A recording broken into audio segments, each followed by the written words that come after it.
Ever since the first websites were open to the public, there have been waves of data theft, data loss, and ransomware pillaging exposed databases. Our most memorable experience came in 2015 from a user who didn't set up his security properly. We were amazed to find out how easy it was to gain access to his database. Before he was able to follow up with the ticket, we told him that we already had full access to all his data. At RavenDB, a lot of thought and effort go into database security. We make sure that there is no such thing as being able to set and forget security on your developer workspace, only to advance your project to production without adjusting your security to compensate. A lot of massive data breaches have occurred from this one overlooked issue. Today, RavenDB CEO Oren Eini discusses what to consider when securing your database, along with the red flags to keep an eye out for. You will see how RavenDB strives to be both secure and usable, how to achieve a secure database system without having to pull all your hair out, database security practices on the cloud, encrypting data at rest, in transit, and keeping them that way while they're backed up, maintaining an audit log to detect intrusion into your system. Feel free to ask questions by clicking the Q&A button at the bottom of your screen, and Oren will be happy to answer them throughout the session. Enjoy your presentation, and here's Oren. Hi, thanks everyone for coming to this webinar. Security tends to be something boring, just something that you have to do, and it's complex and it's hard, and you have to hit the wall a few times, and sometimes it works, sometimes it doesn't, and no one knows what's going on. Security also tends to be one of those invisible requirements. No one is going to usually say, oh, you should never leak all of our data. That's sort of assumed. But in many ways, the situation that we find ourselves today is that this is almost too easy. Just to give you some idea, right now, the status goes like this. Within less than 1 minute from bringing a server online, someone is going to probe it for security issues. 1 minute. So you bring a server online before you even have a chance to connect to that and start trying, okay, let me set a firewall, something like that. It's already belong to someone else.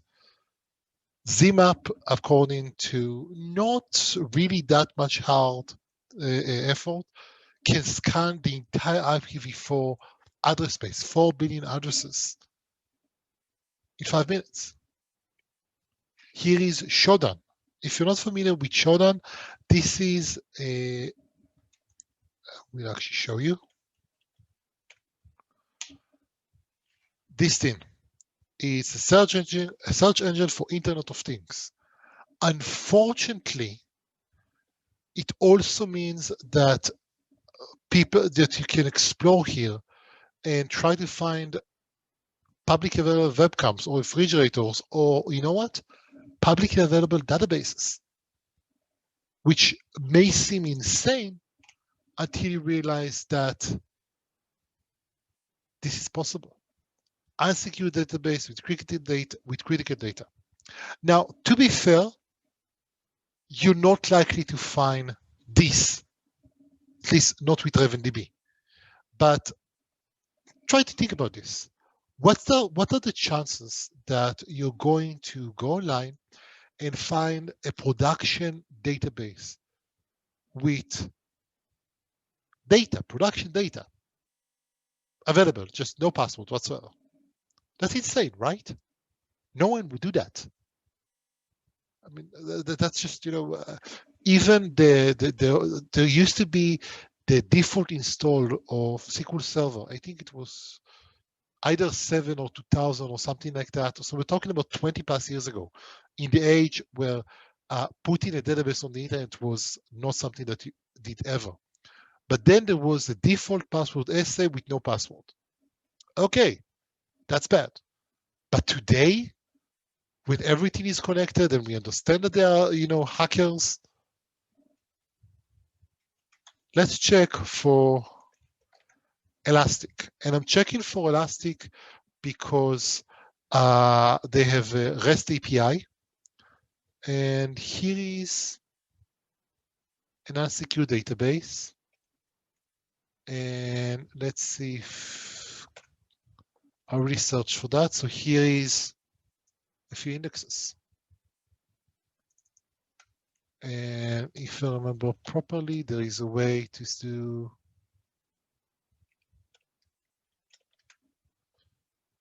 And again, live data. I have no idea what this means, but apparently, and that's, I think I'm very lucky this is safe for work, but apparently this is some users' data. And I literally went from just do a random search here to everything. By the way, if you have a baby monitor at home, you can probably find it here. Almost with other really crazy stuff. So, but again, that was a small database. No one is actually running production systems on that. So I took this thing. This information is beautiful, world biggest data breaches. And I took only stuff from the past 5 years with greater than 250 million records. So this is from this year. Then an Elasticsearch with no security that was supposed to be an internal network. And apparently someone changed the network and this was exposed to the world. And almost immediately broken into, copied, and this is support tickets. So I'm assuming this is interesting data. Here we go, server with no password protections. Here is another Elastic server, no password protection. And this is just utterly ridiculous. Now, this is not just, here's another one. And this is not just this. There is also unsecure S3 buckets. It's also very common for people to put credentials and then push them to public repositories on GitHub.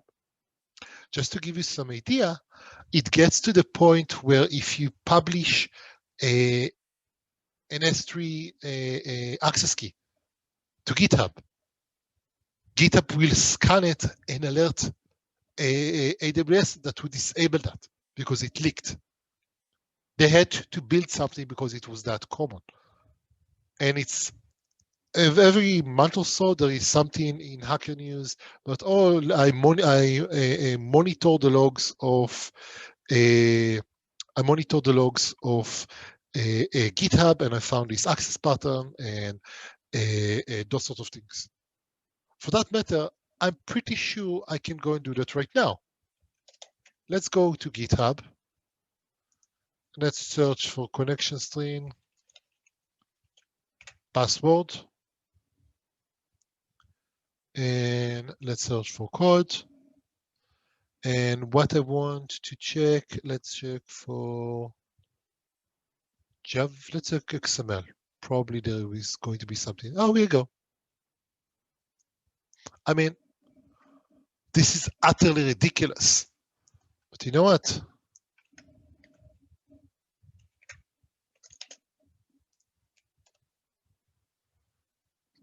At least it's not too available.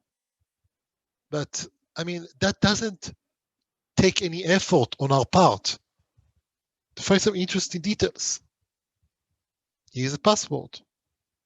I can do all sorts of interesting things with that, presumably. So we're coming to this. The world is hostile. And one of the things that we do when we design security is to take that into account, that we are running in a very hostile environment. And stupidity is punished. Now, here's the deal. Is it actually the user's fault? What happens if you have a door like this? Every time that you have to get out the door, you have to solve this riddle. Well, I can tell you what I would do. I would just leave the door open every single time. And this is what happens. This is what happens when we have a system that is too complex. then this is a security theater. Oh, the system is secure. We have so many layers of security. Also, there are 6 locks on the door, but the window is open. And we always go in and out through the window because, who has time to open this kind of door? And let me show you something that I think is a testament to the fact that security is actually usability problem. Now, all of those, I think that maybe this is about S3. Everything else, including, you can see from 2017 to 2020, there are multiple waves of attacks, effectively every 6 months or so. Basically just scanning the entire IPv4, try to find an open database with no password, which is literally about as simple as writing a for loop. This is script kiddie stuff. But I get into the database, now I can do things like ransomware. By the way, in the news right now, there is the SolarWinds hack. And you hear about SolarWinds, Russian or Chinese or whoever is the bad guy of today, have hacked into US Department of Treasury and maybe Department of Defense, a whole bunch of other stuff like that. And apparently SolarWinds put FTP credentials in GitHub. Okay. So we move from, someone doing something as silly as that, which is, everyone is liable to do something like that. That's just, a second that you don't not paying attention. But someone is watching and they use that. And apparently now this have blown up completely. But when we're looking at this, we have to think, how can we apply those sort of lessons to RavenDB itself? Because the question here, okay, I can build the most sophisticated system. I get, 4096-bit security using ecliptic curve and mutual authentication and a whole bunch of other buzzwords. We're using blockchain authentication or whatever the buzzword of the day is. But then if something is too complex, people find ways to do their work in spite of the safeguards. You know what happened when you institute a complex password rules and you make them change, let's say every 2 weeks, and the password must be 25 letters, no words, symbol characters, and people just take a post-it and stick it to the monitor, because that's the only way that they can make things work. So we also have to take into account that users care about getting things working, and they're not aware of how do I actually make things secure. I mean, they care conceptually about security, but first you want things to work. And we have to assume that the network is hostile, because fallacy is distributed computing, or I'm running a secure environment, until you're not. And then 250 million support tickets for Microsoft go to travel in the dark web. So that sucks. So from our perspective, we treat we assume that the user isn't an expert in security. Some databases have little dozens of pages that you have to read about how to properly secure your system. And here is the list of steps that you need to do in order to create a secure database. And the list of steps contains 25 steps. And I think that this is absolutely insane. Because again, usability issue. And you shouldn't blame the user for not wanting to do 25 steps. It takes forever to do that. And most of the steps require you to talk to so many people. So we start with the assumption that the network is hostile and the user isn't going to read the documentation. So we have to guide you toward a secure solution. So when you start RavenDB the first time, you download RavenDB, you unzip the file, you untar it, you hit run. We bind to the local host, we select a random port, and effectively we pop up a window. And this is the browser window and tell you, hey, what do you want to do? Notice that there is a secure and unsecure options. Now, the whole idea that RavenDB starts up as I'm not ready until he made some security decisions is crucial. Until the system is secure, you can't move forward, period. Now, securing the system is hard. We thought quite a lot about how to handle that. But, and eventually what we did was create this setup result. The setup result basically says, okay, in order to secure the system, we need to make sure that the communication, encryption in transit, the communication between you and the database is secure. And insecure, we mean two things. One, I know I can authenticate the end user.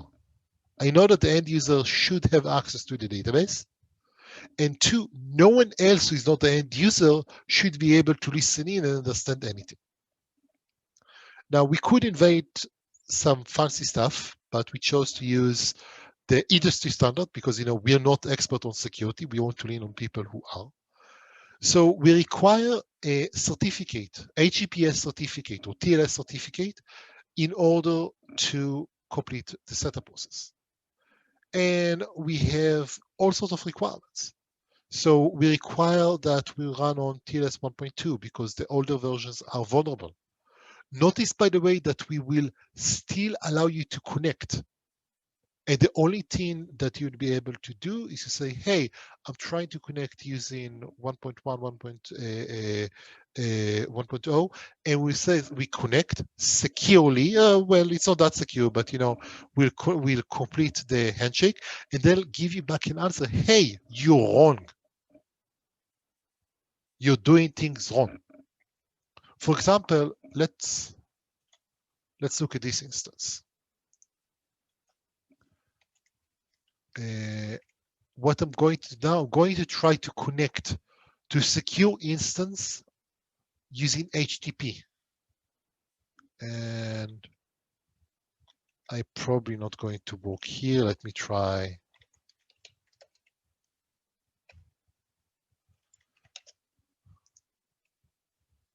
Okay. Oh, I'm sorry. That actually wouldn't work for a different reason. This is running on the cloud, and I think that we are filtering those requests, which is annoying. Let me try this thing. So now I'm trying to authenticate, and it pops up a message. I need to run on I need to provide a certificate. I will touch on that in a bit. So we're trying very hard to give you all of the appropriate details, error handling, proper messages, those sort of things, so you know what's going on. It means that by default, after you've run through the setup process, then we know that the data is encrypted over the wire. We will refuse to run in unsecure mode. By default, if you are going to run with unsecure mode, we'll only bind to the local host. There is a different property that you have to set to allow running on an unsecure mode. And this is intentionally made slightly harder to do to make sure that this is not the default. Because the pit I want you to fall into is the pit of success. I want to make sure that you're doing the right thing. Now, this gets more interesting when you realize that certificates are hard. I mean, if I ask you to create a certificate right now, okay, so that means open SSL, create certificate. And there is this whole bunch of cryptic commands, and you have to understand stuff. And this gives you only something that is this gives you something that is only self-signed, and you need something that is trusted by browser and something. By the way, Let's Encrypt is amazing. It's wonderful.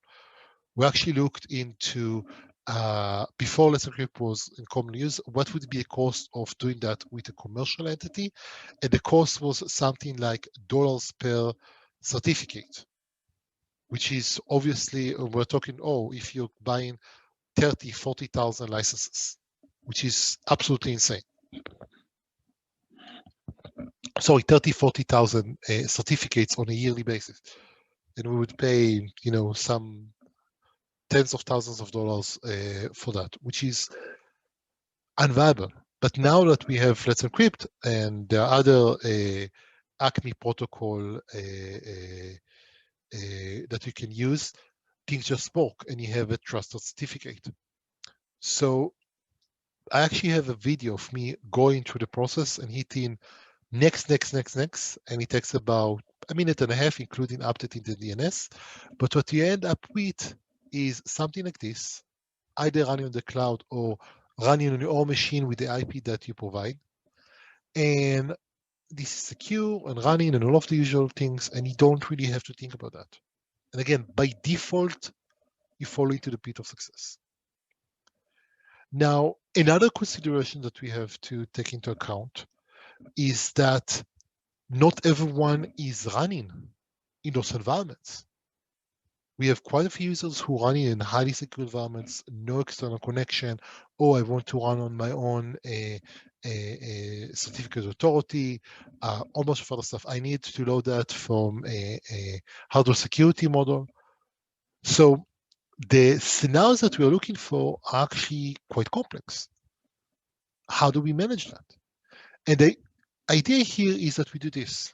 We provide you with a SIEM where you can provide your own logic. In this case, by the way, this is an integration to a Kubernetes TLS certificates.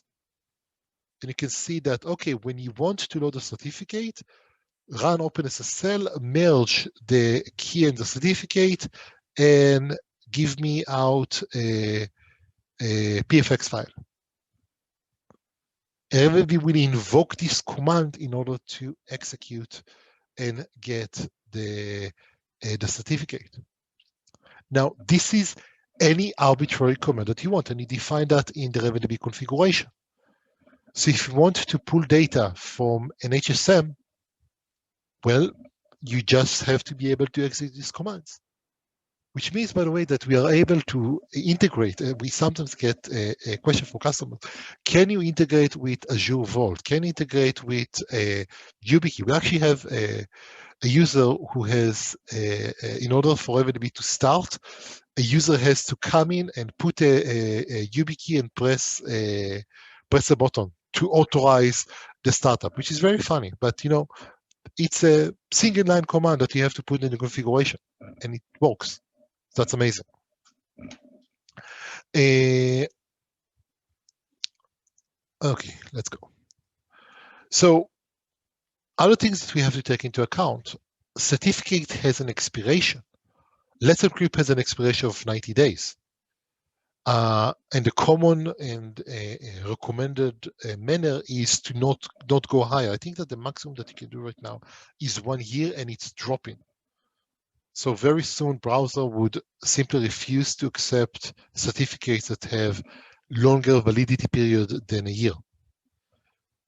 So with RavenDB, we automatically and transparently handle the certificate process for you, including updating from Let's Encrypt, getting the certificates, all of those sort of things. With your certificates, you have two options. Assuming that this gets updated automatically, RavenDB will, every hour or so, but I don't remember the exact number, will execute this again and check if the existing certificate and the new certificate are the same. If they are not the same, we will update that. So you have automatic refresh. Alternatively, you may want to say, I'm going to store the certificate on file, or in an HSM or something like that. And every now and then I need to renew that. So you can have an executable command that you run that renew that update that, all of those sort of things. So the whole idea is that the system is completely transparent to you. You don't really have to consider or think about that. By the way, everything that I'm talking about right now is very well documented. There is the actual RavenDB documentation here that, let me find it.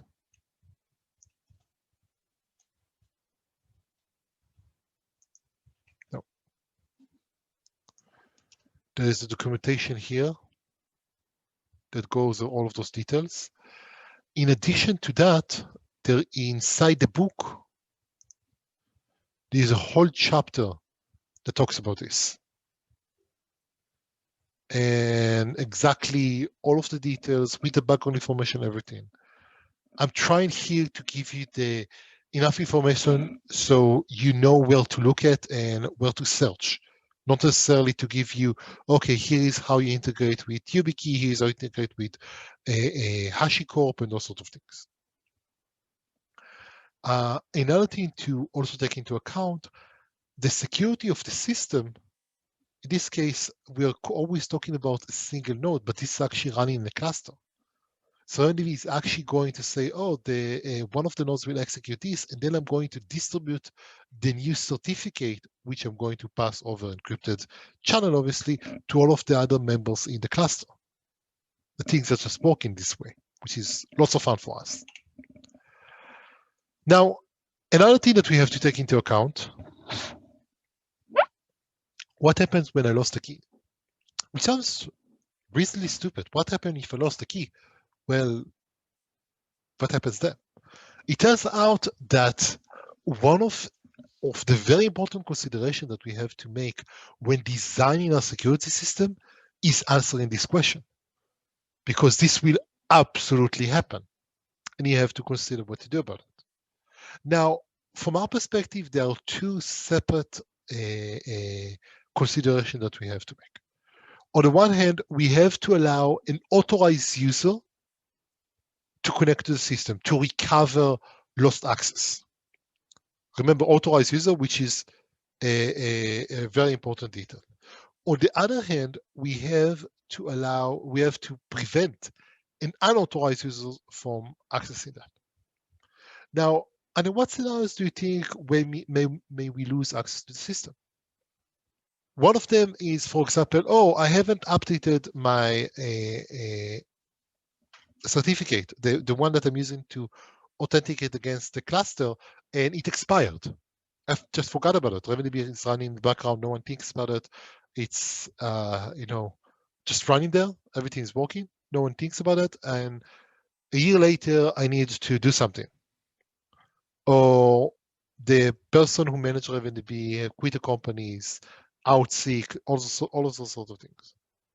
So in order to handle that, we made a very conscious decision. To start with, you have RavenDB running on a system that you control. If you have root or administrator access on the machine, what you can do, you can attach a debugger to the system and remove the check. Is this an authorized user? This is not a hard thing to do. Given that this is the case, there is no point trying to protect yourself from root. There are systems where you have to consider the system administrator as an attacker. Typically, in those cases, you would run in something like SC Linux, and the operating system itself would prevent you from doing those sort of things. But because we aren't trying to protect ourselves from the root instance, we can make the following considerations. First of all, if you have access to the RavenDB disk and the certificate that RavenDB is using is on the disk, you can use the server certificate to authenticate to RavenDB. Because you're using the same certificate as RavenDB's, well, you know my private key, therefore you're trusted. So this is something that you can just do. If you can update the RavenDB configuration, and again, this usually means that you have access to the file system. Then you can update the well-known configuration, well-known certificates that says, oh, trust this certificate by tampering. Now, there's a question here. Don't we have to worry about an attacker that has access to those sort of things? Not really. Because let's consider there is in security vulnerability analysis, there is a term, where are you on the airlock? If you're already inside the airlock, there is no security, there is no point in trying to worry about the security. For example, if I already have the ability to modify configuration files, to read certificates from the files and those sort of things, I probably also have a way to modify the RavenDB binary. For example, by modifying that with a version that doesn't do security checks or has its own backdoors or whatever. So there is no security issue here. That said, there is still a usability issue. I don't want you to have to go and dig up the certificates from the file system. Maybe it's not on the file system. Again, we saw that maybe you're pulling that from an HSM. Maybe this is automatically generate only in memory or a bunch of other stuff like that. That would make your life hard. So RavenDB actually bundles a tool, the RVN admin channel tool. And that allows you to go inside a machine and run RVN admin channel, and you get the shell into RavenDB. And these shells allows you to run various commands. Let's look at that.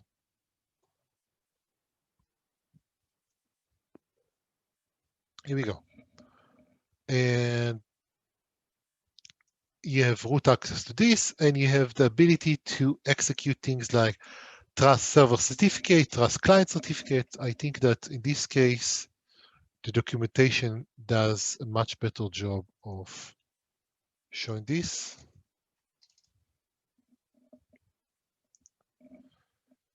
And now you can see all of the operations that you have, including, for example, generate client certificate, which is generate the client certificate, it trusted, and now you can authenticate as a cluster administrator against the cluster. This works by only if you run it on the same machine as either as the same user as RavenDB or as the root user. And basically what we do, we authenticate, we create a pipe, a name pipe or a domain socket, and in Linux, and we secure that using the OS primitives. So only root or administrator can connect to that. So again, instead of making it hard, it's, oh, let's dump the memory and search for the private key so we can reverse engineer. No, we are beyond the security hatch. Let's just give you the right tools for that. Because I honestly believe that if you try to make security too complex, people will just disable that. In one case, one very memorable case, I had a user that had problem authenticated to his system. They disable authentication on a production system. And then they open a ticket with us saying, hey, we have a problem with authentication. We had to disable authentication for now, and we'd really like you to help. And then I went on vacation, or they went over a long weekend or something. And for about a week, the system was in production. Every time that I looked at the link, it was up and running, no firewall. Anyone could look into it. Presumably, they opened access to the firewall and disabled authentication because they had an issue. And that's one. And again, that was 5+ years ago, something like that. But that was one of the things that made us sit up and notice as, oh, we have to take that into account. We have to make sure that the solution isn't to open ourselves to any Dick, John, and Harry that goes by. Now, let's talk about authentication. there are a lot of ways to authenticate, but with RavenDB, the way that we authenticate is using X509 certificate. And it's easiest to demonstrate it on the cloud. I have to download the certificate, and there is a whole bunch of explanation about that here.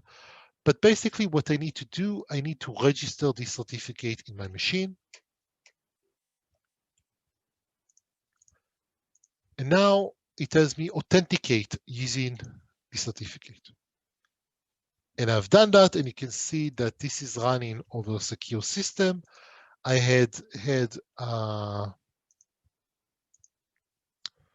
I've had authenticated using X509, so I'm mutually as a client, I authenticate to the server using a well-known certificate. As a server, I'm authenticated using this certificate that was generated by Let's Encrypt. Here is Let's Encrypt somewhere, and I know that the Let's Encrypt validate that I own this domain, so I'm trusting that. That's the usual. From the cloud perspective, it authenticates the server just as well as any REST request, HTTPS, etc. But why am I using client certificates? There's so many other ways to do authentication. Why not use them?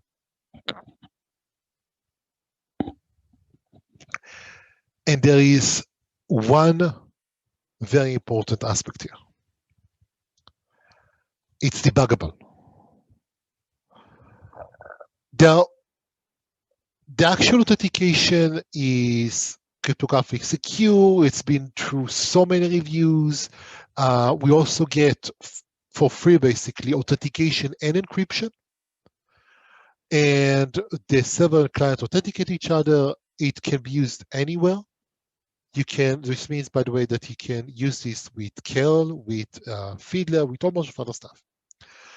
But for the most part, it means that if I need to debug something with this, I can go here, open SSL, sconnect minus client,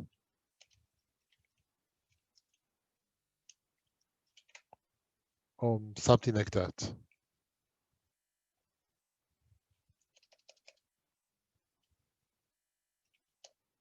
Maybe as client, sorry, as client connect. And I can look at a whole bunch of things here. And that's important because of this. One of the most nastiest things that you have to debug is authentication failure in a distributed system. At one point, we had a system that was running for a few months, and then something happened, and it started return authentication failures. That meant that the application was down. The database server was rejecting the authentication. It turned out that what happened was that the server that they were running their application on was restarted, which meant that it had to get a new LDAP token from Active Directory, but the user it was running under, or the user it was using, has expired the password. Now, the password expiration happened 2 months previously, but the server already had a valid token, and it just used that and only renewed that and didn't re-authenticate or something like that. I'm trying to remember details from years ago. Another case, we had to track down the trust relationship between two Active Directory domains between companies that were merged and then purchased by a third company. Now, the person I spoke to was some guy in operations that just had, you're in charge of this application.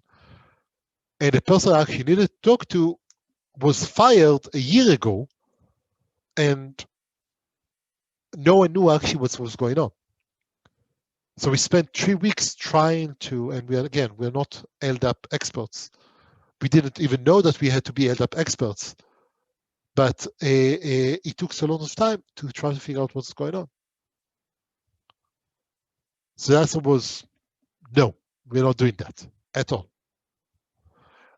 So one of the key requirements for our purposes was that, okay, it has to be secure, it has to be debuggable.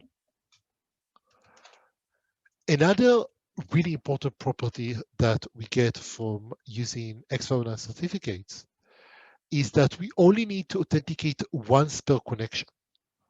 So RavenDB usually uses a HTTP REST calls for its API, but we're actually using connection pooling, which means that on a typical application, even if you have a lot of requests going on all at once, you have 5 to 10 actual TCP connections being used that are pooled between requests. Each one of them was authenticated once. Remember, authentication in this case means that we have to do some cryptography, which is expensive, not hugely expensive, but is expensive.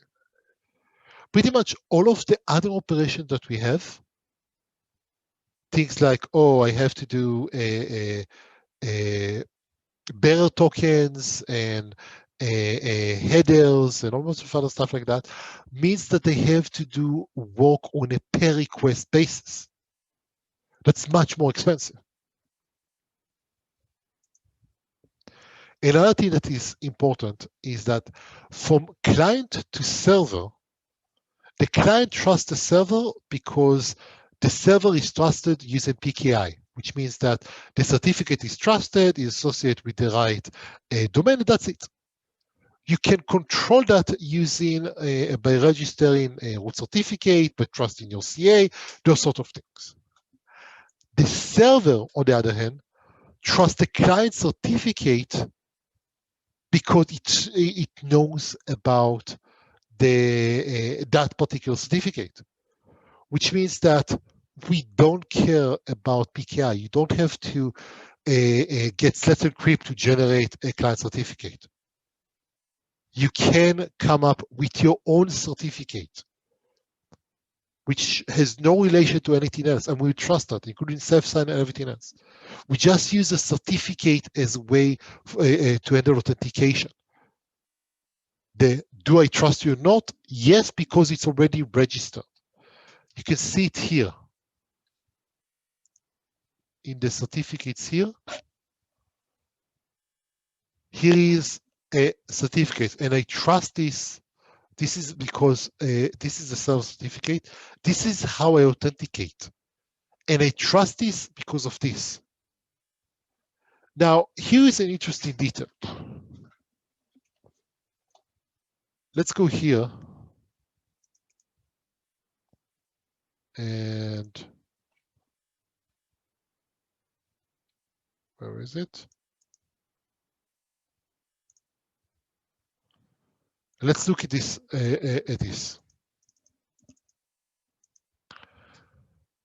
Now,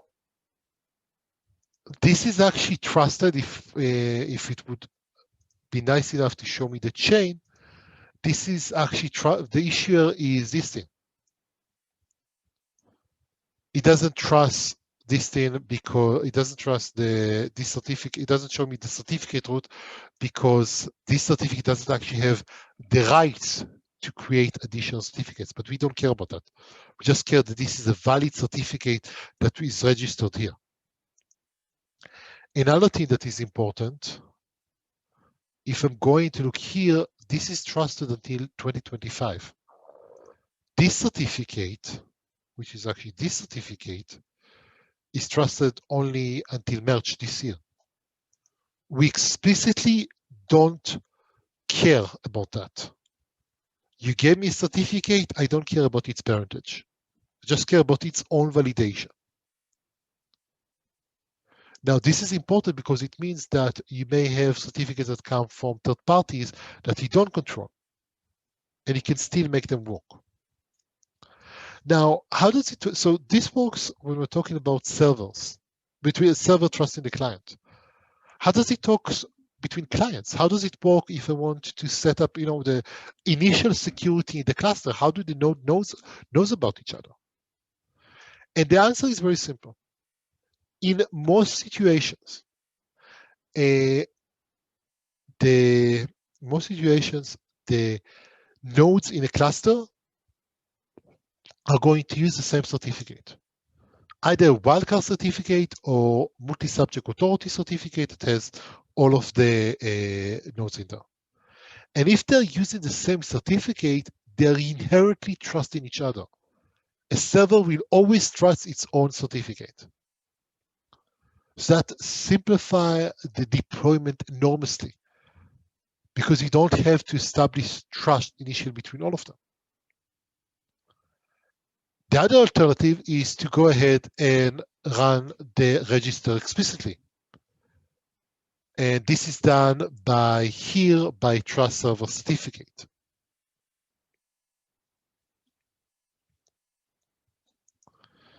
Okay. Now, another thing that we have to take into account, certificates expire. When you hand out client certificates, you can decide how long should they run. For example, when do you want it to expire? 60 months, 1 month, 120 months, stuff like that, depending on your needs. Now, when typically for client certificate, you choose a long enough certificate duration that you don't really have to think about that. Or vice versa, you choose something like, okay, 3 months, and you build the automatic updates process into this. Now, what about servers? Specifically, there are many cases where RavenDB needs to trust another RavenDB server. Inside the same cluster, it's easy. It's the same certificate. What happens if I have one cluster that needs to replicate information to another cluster?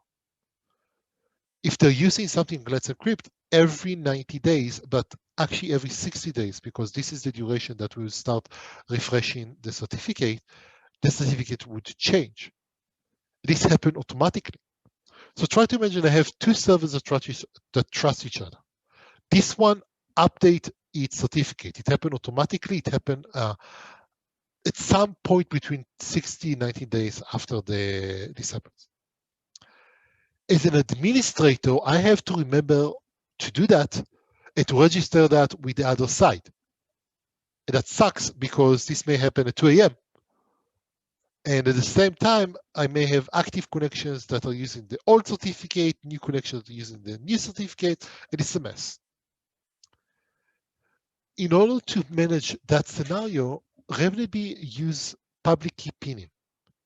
And the issue here is that if you come to me with a certificate that I don't know about, first time I've seen that, I would still trust it if it has the same public key and same issuer as a certificate that I already have installed. Which means that from the point of view of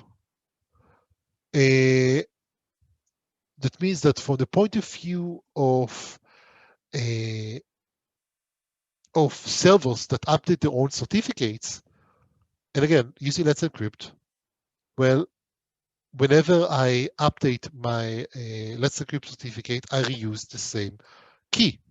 I just get it, I get a new validity period, and it's signed by the same issuer. So the new certificate would be automatically trusted by the other cluster. The same thing applies for client certificates. As long as you have the same issuer chain and the same key, would keep trusting you. So you may say something like, oh, I'm going to have a certificate that is generated by, I don't know, this YubiKey, and it's valid for 30 days. And every 2 weeks, I'm going to switch that. We are still going to trust you on that. And this is something that is quite important because it means that if you worry about, oh, I need to be able to automatically have this expire, you need to be the one who issues the certificate. Otherwise, because if I hand you a certificate that I created, self-sign or something like that, it would still be trusted. I could just generate a new certificate with the same key, same issue. But if you're the issuer, and the issue in this case, we're talking about the cryptographic issuer, then you know that you're okay, and that's safety too. Okay, so we talked a lot about authentication. Let's talk about access control. Now that I have a way to authenticate who is on the other side, what kind of access do I give you? And the answer is that RavenDB has 4 levels of access control. From the cluster admin that can add and remove nodes, cluster operator that can add and move databases, that can add new user, manage them, and also stuff like that, to the DB admin, all the way to just can read and write data to the database. Now, what are those different levels? At the most basic level, read and write just let you read and write documents, create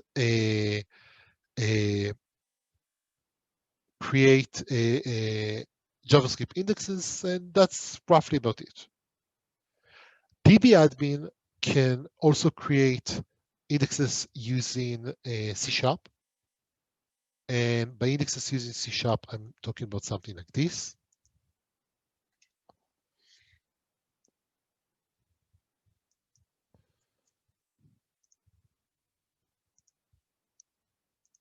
This is C# index, this is JavaScript index.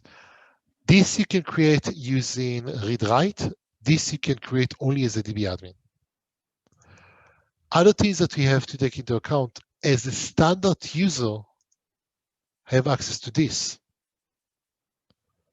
So in some of those, in some cases, you may have sensitive information here. For example, you may have a connection string with password, stuff like that. This is something that a read-write user can see. Take that into account. Now, what's the issue about this? Why do we have this arbitrary code execution here? A C# index allows you to run code. C# index means that you effectively have arbitrary code execution on the system. Now, there are some safeguards, but not really that many. And to move from having DB admin to having ownership of the cluster takes very little time.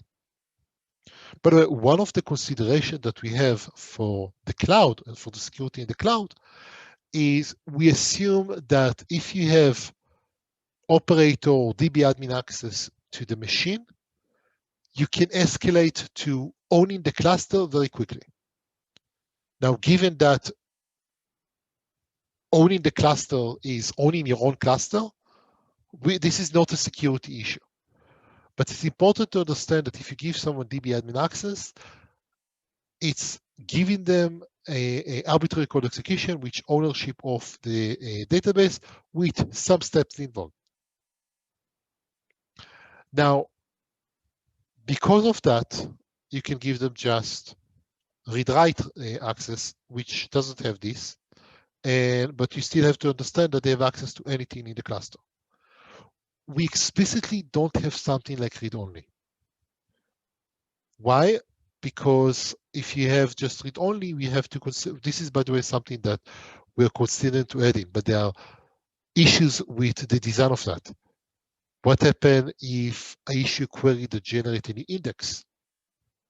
Do we allow that? We not allow that? Stuff like that. Do you allow you access to see the connection strings? Yes, no, stuff like that. So right now, the assumption is that all of this, by the way, this is on a per database. So you may want to give access on one database and set up ETL to the database. that gives you the ability to filter things properly. That's the common way to handle that. In addition to that, we also have the notion of pool replication. Pool replication had a major boost in 5.1, and you can now define a replication hub that allows you to do filtering. And unfortunately, I'm running on the free instance. I don't have access to this here. But what this basically means is that we allow you to say, oh, a particular certificate have access to just pull data from this database, or just to push data to this database, or just to pull these sets of documents, or push that set of documents. And this is explicitly meant to scenarios where we don't trust the other side. The only thing that you have is the ability to push or pull a specific set of allowed documents. It also means that you may have different sets of, oh, this certificate is allowed to touch this data, this certificate is allowed to touch that data, and things like that. Now, other things that are interesting in this regard is that what are the assumptions that we make with regard to the security? We actually have a question from Mark. How do I securely connect from an Angular client? And the answer is that you probably don't. What you probably have to do is to go through an API in the middle. Why? Because we verify using the X509 certificate that you are who you are. But the permission levels that we grant are not granular. If you give someone access, and you can connect to the browser to Raven, this is precisely how the studio works, because the studio is a browser application. But you have access to the entire set of data. So if you're not trusting the client, you want to say, oh, I want them to have access only to this or that, that's something that you have to take into account, that you probably don't want to do that. Now, once you have access to RavenDB, the next question is, how do I audit that? How do I know who went into my database and what they did? You can enable an audit log, and to track all of those events.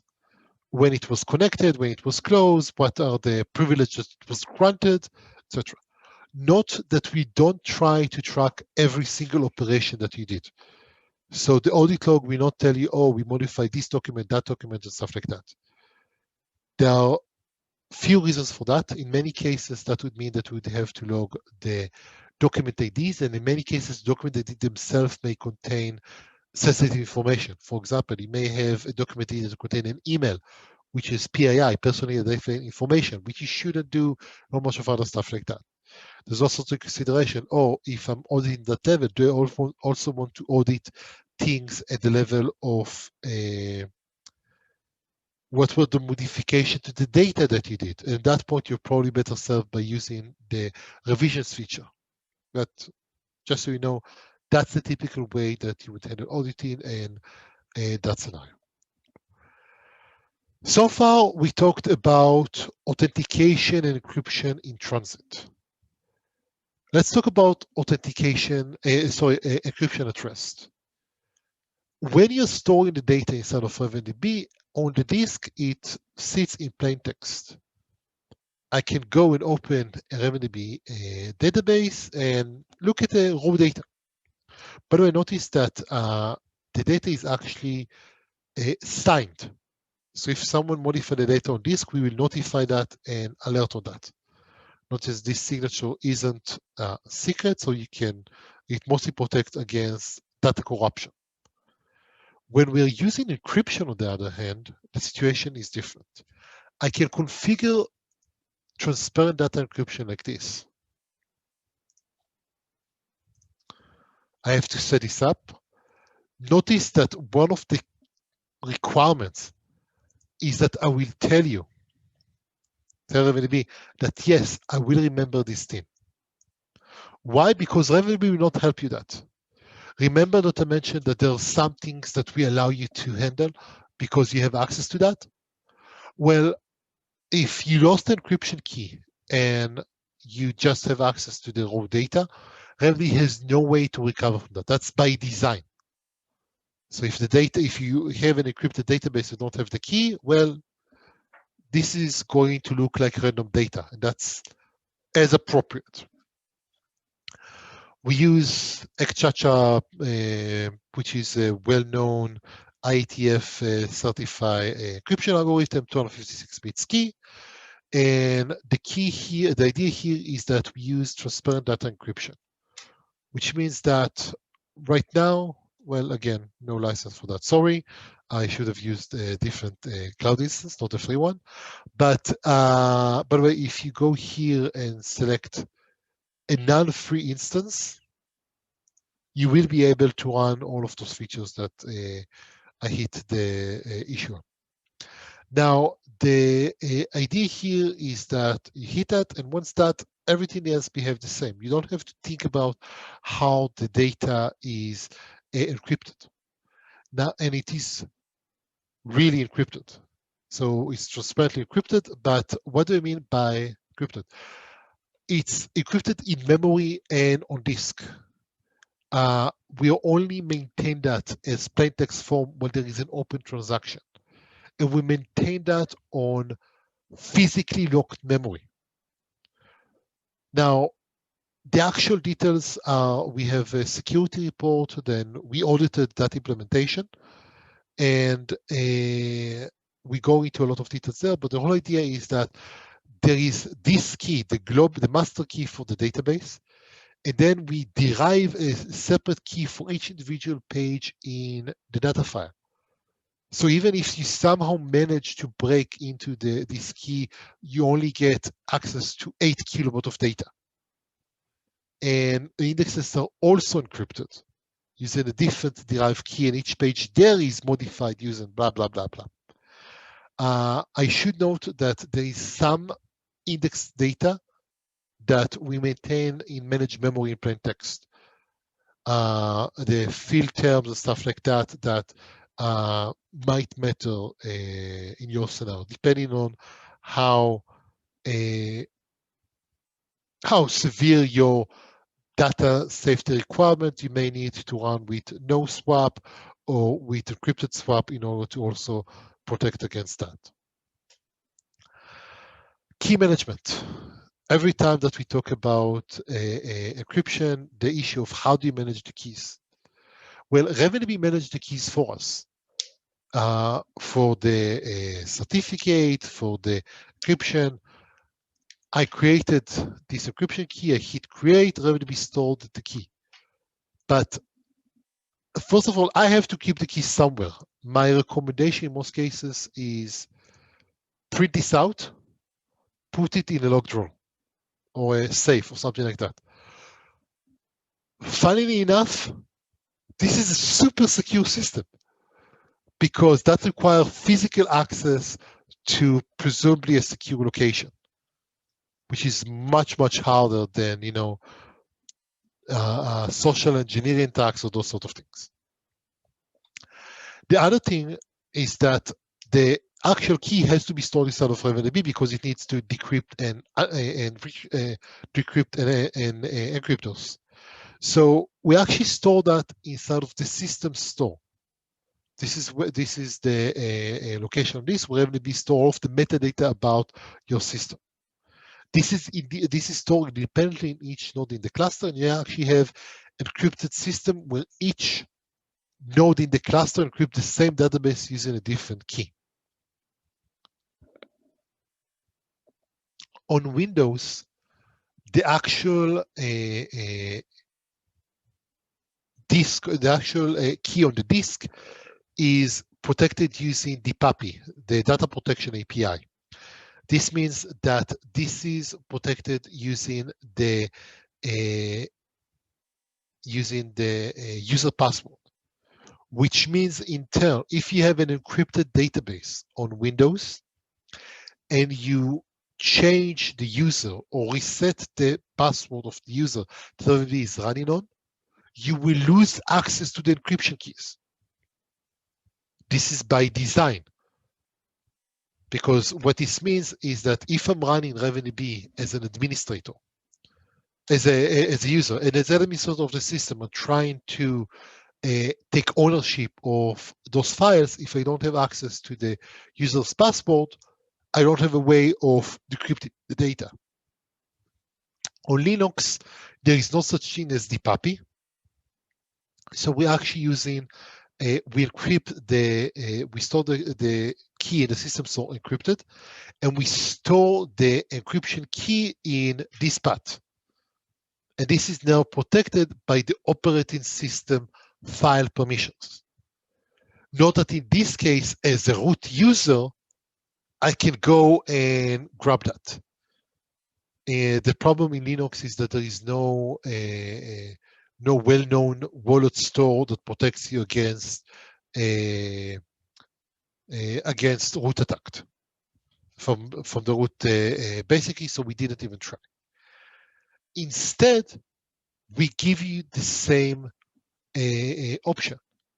You can provide master key path, or you can provide a master key exec that can do something like this, that can integrate with additional locations. I mentioned, for example, you can set things up so RavenDB will only start if a user is physically on the console typing something, plugging in a physical key. Here is an example of how you can set up a master key exec to pull data from Azure Key Vault. And the whole idea is that this enables you to do a whole bunch of really interesting integrations. Now, let's talk about backups. First of all, in the cloud, the data is always encrypted. If I'm going to go here and look at some backed up data, well, let's see, I think somewhere I have rock maybe, rock and roll. So I have some data, and here is Northwind, and here is the link, and I can now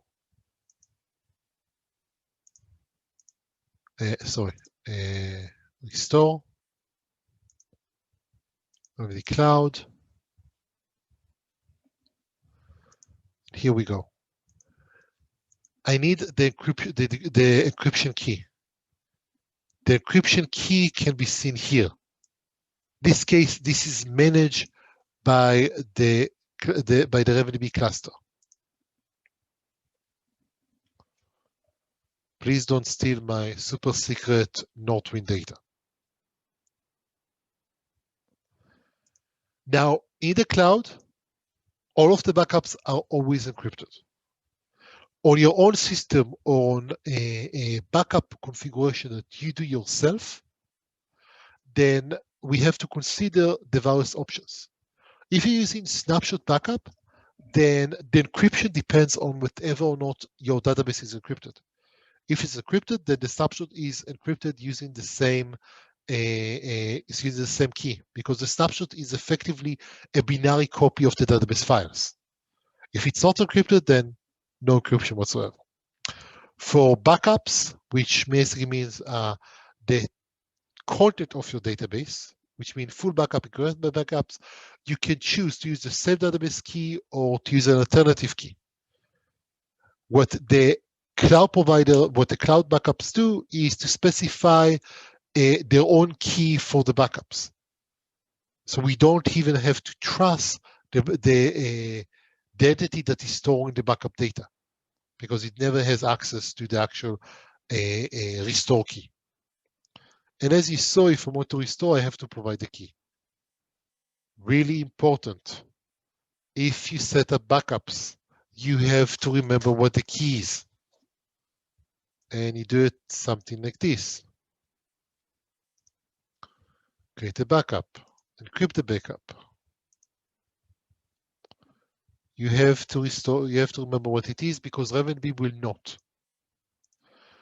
Now, in some cases, we will be able to do that. So I'm able to go into the system. Let's create a simple backup. Sorry.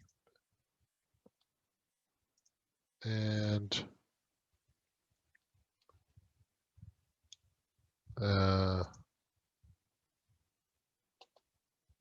let's see. So it will now not let me to set this up, unfortunately.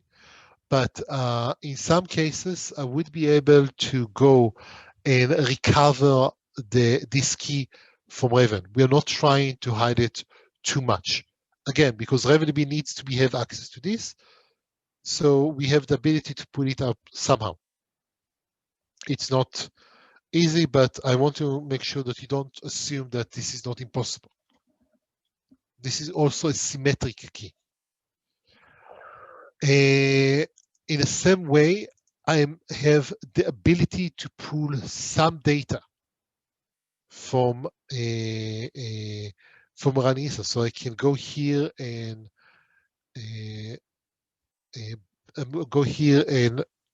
from Ranisa's pull the encryption key of the database if I have access, if I have enough access. The encryption keys are protected if someone has cold storage. If I have root access on the machine, don't assume that this will protect you from that. Why? Because it means that you can watch the memory. When I want to decrypt something, you can probably find where the key is and pull it out. Or, replace the RavenDB binary with something that we just leak you the key. So we're not trying to protect against that. In terms of permissions, we follow the principle of least privilege. RavenDB needs to be able to read and write from the disk, but it only needs to read and write for the data disk. In some cases, it's also good to allow it to read and write to the, what's the name? To the configuration file. During the setup process, we will rewrite that. It's also advisable in many cases to allow it to write to the PFX file, that because RavenDB will routinely update that. But beyond that, it needs no additional behavior. When we're running encrypted, you have to give RavenDB permission to lock pages in memory, or to set it up in such a way that says, oh, it's okay that I'm storing plaintext data that is not encrypted. And there are also some capabilities on Linux. If you want to run on port less than 1024, you have to give it these capabilities. CSP trace if you want to be able to do stack traces, but that's about it. Now is the time for questions. I hope that this made sense. I'm trying to condense a decade of work into making RavenDB secure and usable into 50 minutes or so. And I hope this makes sense. I wanted to remind you that you can check all of this yourself. You can go to cloud.ravendb.net and grab yourself a RavenDB instance fully managed by us. You can also go to and run docker slash RavenDB, docker run RavenDB/RavenDB, and you have a running instance of RavenDB, and you can start walking through the setup process. You should be able to complete that within less than 10 minutes, and you have an instance that is running locally, and you can do whatever you want with that. If you want to, you can also do quite a lot of cool stuff with RavenDB, and if you have questions, we offer a live demo. You can just go here and request something, and we'll schedule a session with you to go over your instance and scenario and talk about all of those details. And either I did a really great job of explaining everything, or security is really hard and no one really understands what I talked about. I think there are no additional questions except for the one that Mark asked previously. So I think that this is it. Guys, thank you so very much for showing up, for digging into such a fundamental and interesting and boring topic. To the best of my ability, I really hope that you consider this to be boring and details that you don't need to consider. RavenDB, as much as possible, is going to try to make sure that you're going to fall into the pit of success. And with that, thank you and goodbye.